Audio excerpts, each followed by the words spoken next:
There is a particular kind of stubbornness that looks exactly like danger until someone patient enough to tell the difference comes along. I have seen it in animals, I have seen it in men. And I have found, over the years, that the cure for both is almost always the same thing. Though most people would rather believe it isn't, because the cure requires more time than pride is usually willing to give. This is a story about a bull named Goliath, a rancher named Rutherford Kell, and the woman who arrived one Tuesday morning with a single trunk and a letter of introduction, and by that same evening had settled a question the entire Powder River Valley had quietly stopped believing anyone could answer. Rutherford Kell had ranched the same 400 acres in northeastern Wyoming for 16 years, through drought and hard winters, and the particular loneliness of a man who has learned to manage everything on his own property, except the one animal currently making that property considerably less profitable than it ought to be. Goliath was a Hereford bull, 3 years old, with a chest like a barn door and a disposition that had earned him the distinction of putting 3 separate ranch hands out of commission in the span of 14 months. The first man had walked away with a cracked rib. The second had not walked away at all for 6 weeks. The third, a capable and experienced hand named Sewell's nephew who had worked cattle his whole life, had required a wagon ride to the Dr. Clearwater, and had not returned to the Kell spread after. Rutherford had purchased Goliath at considerable expense from a Wyoming breeder the previous spring, on the strength of the animal's bloodlines, and the promise of 3 seasons of profitable calving. What he had not purchased, and what the breeder had neglected to mention with any particular emphasis, was that Goliath had been spooked badly during a lightning storm the previous autumn, and had not been manageable by anyone since. What had been a merely difficult animal had become, in the 6 months between that storm and Rutherford's purchase, something that the breeder had apparently decided was someone else's problem to solve. Rutherford had spent the better part of the following year watching every capable hand on his payroll fail at the same task, in the same way, with the same result. Neighbors had begun suggesting quietly that Goliath ought to be sold for beef before he injured someone worse. Rutherford had not done it. He could not have explained precisely why, except that there was something in the animal's eyes, a specific watchful intelligence beneath all that fury, that kept him from giving up entirely. He had, however, run out of men willing to try, and he had arrived at that Tuesday morning with the settled, weary conviction of a man who has exhausted every obvious option and is waiting for one he has not thought of yet. What arrived instead was Hadley Cross. She had come on the morning stage from Gillette, which connected to the rail line from St. Louis, and she had arrived at the Kell, spread in the bed of a neighboring rancher's wagon, sitting straight-backed in a gray traveling dress with her trunk beside her, and a canvas bag in her lap, watching the property with the attentive, unhurried eyes of a woman cataloging everything she saw. Rutherford had been at the fence line when the wagon came in, and he had walked back to meet it with the particular wariness of a man, receiving a stranger he has agreed to marry on the strength of an advertisement, and 2 letters of introduction. The advertisement had described Hadley as experienced with livestock and accustomed to the practical demands of ranch life. It was the kind of description Rutherford Kell had learned to read sideways, having been burned once before by confident language that did not survive contact with reality.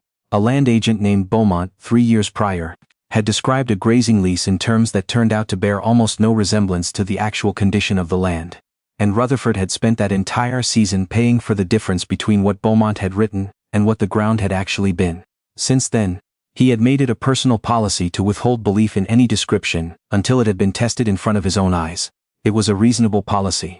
It had also, without his full awareness, become a habit that extended well beyond land agents. Hadley stepped down from the wagon without waiting for assistance and looked at the spread with calm, steady attention.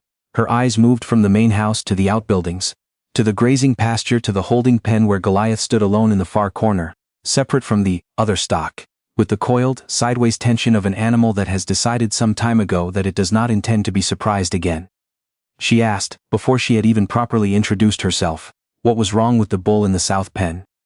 Rutherford told her there was nothing wrong with him that anyone had found a solution to. She looked at Goliath for a long moment, and then looked at Rutherford, and said that she had some experience with animals that had been frightened past the point where they trusted handling, and that she would be glad to spend the afternoon with him, if Rutherford had no objection. Rutherford had several objections, the first and most immediate being that the animal had injured 3 men, and the second being that Hadley Cross had been on his property for approximately 4 minutes and had not yet put down her canvas bag. He said so in fewer words, and with the flat, tired courtesy of a man who has learned to be skeptical without being unkind. Hadley said she understood his hesitation, and that she would not press the matter if he preferred.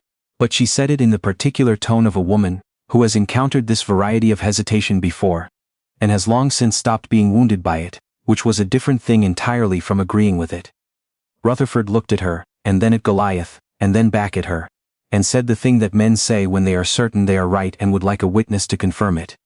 He said that if she could get that bull to take feed from her hand by sundown, he would never again question her judgment on anything pertaining to this ranch, without first watching her prove herself wrong. He said it with the mild, tolerant humor of a man offering a wager he is entirely confident he will not have to pay.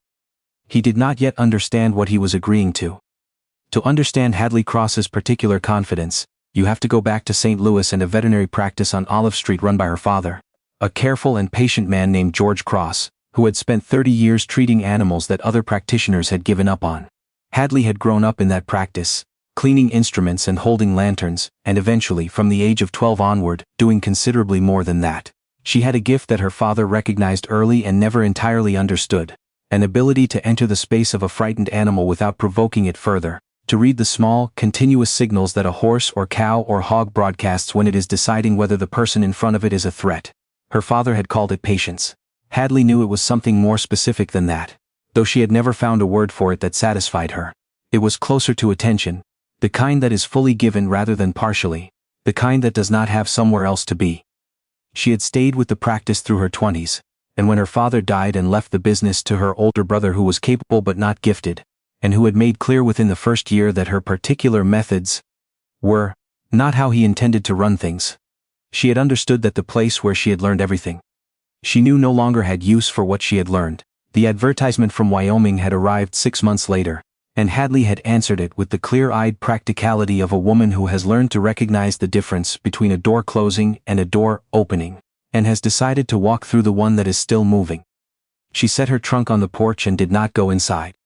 She walked instead to the fence of the south pen and stood there for the better part of the first hour, doing nothing at all, simply existing at the fence line while Goliath moved in agitated circles along the far side of the enclosure, tossing his massive head and blowing hard through his nostrils each time the circle brought him past her position.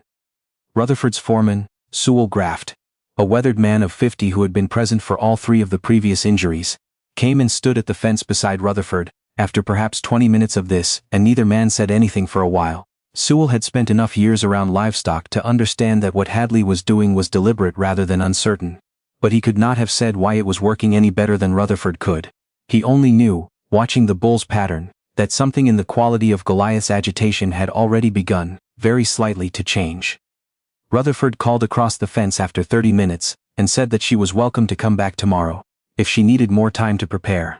He said it without cruelty, but the implication was plain enough. Hadley said, without turning, that she appreciated the offer, and that she expected to be finished well before dark. She said it with the particular calm of a woman who is not performing calm but simply has it, which is a rarer thing than most people realize. By the end of the first hour, Goliath's circles had tightened without his seeming to notice. He was coming closer to the fence line on each pass, a few inches at a time, and the hard flat blowing through his nostrils had softened into something less declarative. Sewell said quietly, beside Rutherford, that the bull had not pinned his ears back in the last 15 minutes. Rutherford had not consciously registered this. When Sewell said it, he looked and understood that it was true, and that it was not a thing he had seen from Goliath in any of the attempts before this one. Hadley moved for the first time after nearly 90 minutes inside the fence. 3 slow steps toward the center of the pen, and then she stopped again, her weight easy and unhurried, her hands open at her sides.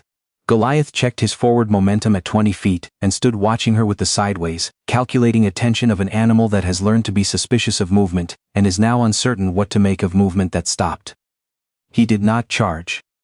He stood, and his ears, which had been tight and backward since the morning, came forward, 1 degree at a time, until they were pointing toward Hadley with something that looked, to Rutherford's increasingly uncertain eye, considerably more like curiosity than hostility. Sewell said low and even, that in 11 years on this property he had never seen anything get that close to Goliath without a rope attached to it. Rutherford said nothing. He was watching his new wife hold out one hand, palm open and flat, with a small portion of hay in it, and he was watching Goliath take 1 step and then another, and then stop 6 feet away, still calculating, still not entirely certain but not retreating either. A neighboring hand named Briggs, who had ridden over on an invented errand, and stayed at the fence with his hat in his hands, said to no one in particular, that he would need to see the rest of it before he could believe the part he was already watching. the afternoon brought more people to the fence. Word moves quickly in a valley with few enough ranches that everyone knows everyone else's trouble, and by mid-afternoon there were 8 or 9 people standing along the rails, watching Hadley work Goliath in the slow, methodical way she had been working him all day, advancing when he permitted it, withdrawing the moment his weight shifted backward or his ears flattened, never pushing past what he was ready to give. She had brought the hay in her canvas bag, and she offered it in small portions, each time from the same open hand, each time from a distance she had earned rather than assumed. Rutherford had stopped watching from the fence, and started watching the way you watch something you no longer understand but cannot look away from. He thought about Beaumont and the grazing lease. He had been so certain after Beaumont that the lesson was to withhold trust until evidence arrived. It had seemed like wisdom at the time, and in some corners of his life it had probably served him correctly, but watching Hadley work he understood, with the specific discomfort of a man catching himself in a contradiction, that the same caution he had applied to land agents and business dealings, he had extended wholesale to a woman he had never spoken to, on the strength of nothing except the fact that she had made a claim before he had watched her prove it. He had not withheld his doubt from Goliath's breeder, who had actually deceived him. He had withheld his belief from Hadley, who had not deceived him at all. These were not the same thing, and standing at his own fence in his own afternoon, he found he had no comfortable explanation for why he had been treating them as though they were. The first time Goliath ate from Hadley's hand it was without ceremony. He walked forward in 3 deliberate steps and lowered his great head and took the hay she was offering, and the crowd at the fence went so quiet that Rutherford could hear the sound of it clearly over the distance between them. Not the eating, though that was audible too, but the absence of anything violent happening in a place where violence had been the only outcome anyone had witnessed in over a year. Briggs at the fence let out a long slow breath that was not quite a word. Sewell said beside Rutherford very quietly, 14 months, Mr. Kell. 14 months and 3 men, and she has him eating from her hand in an afternoon without raising her voice once. Rutherford did not respond immediately. He was watching Hadley run one open hand along the wide flat of Goliath's neck, slow and even, the way you would run a hand along something you are not trying to claim, only to reassure. The bull held still.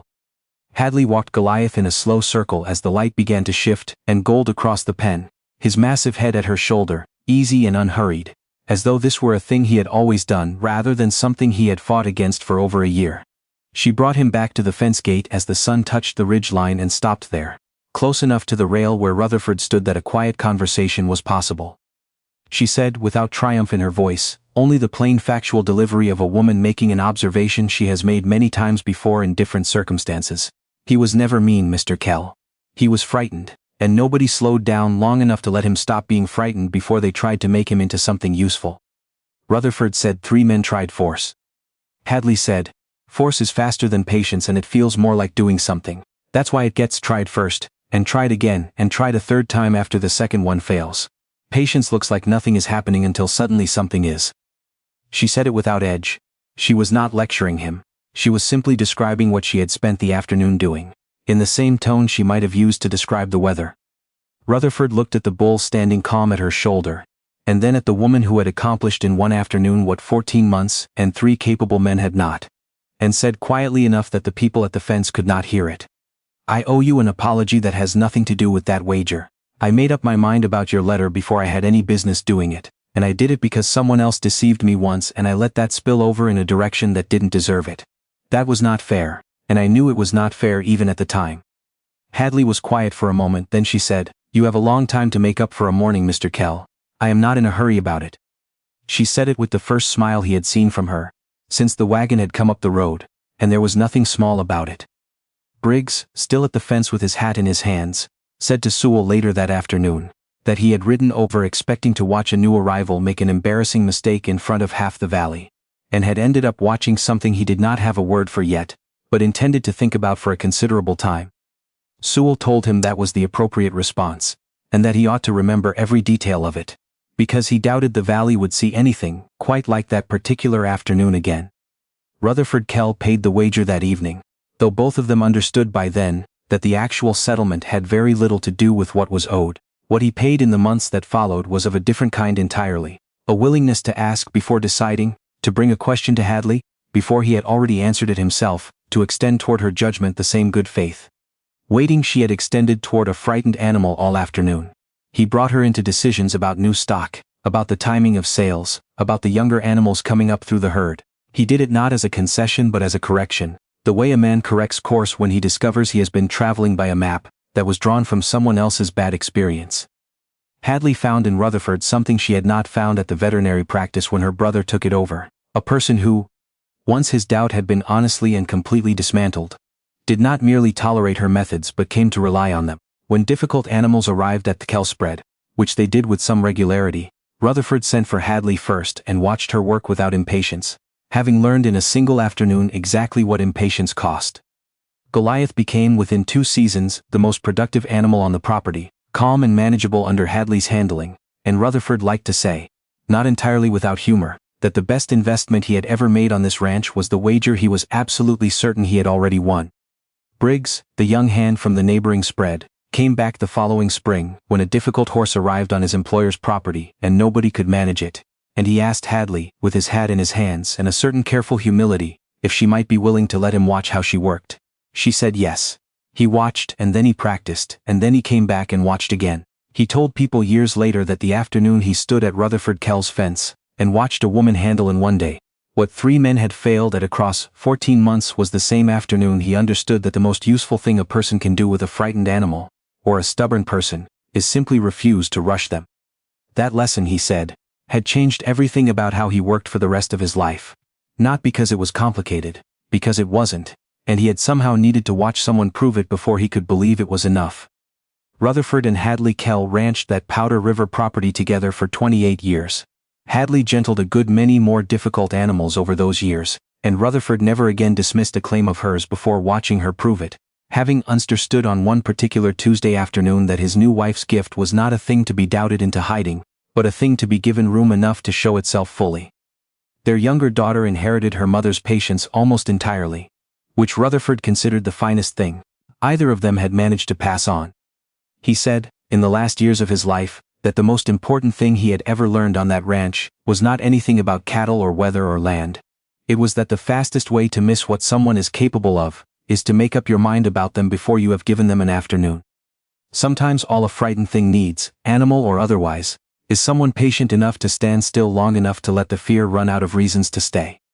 Tell me in the comments, have you ever watched someone prove themselves so completely that you had to admit you had been wrong about them before they ever said a word? I'd like to hear about it. And if you want another story about a stubborn man who had to be shown before he could believe it, there is one waiting for you right after this.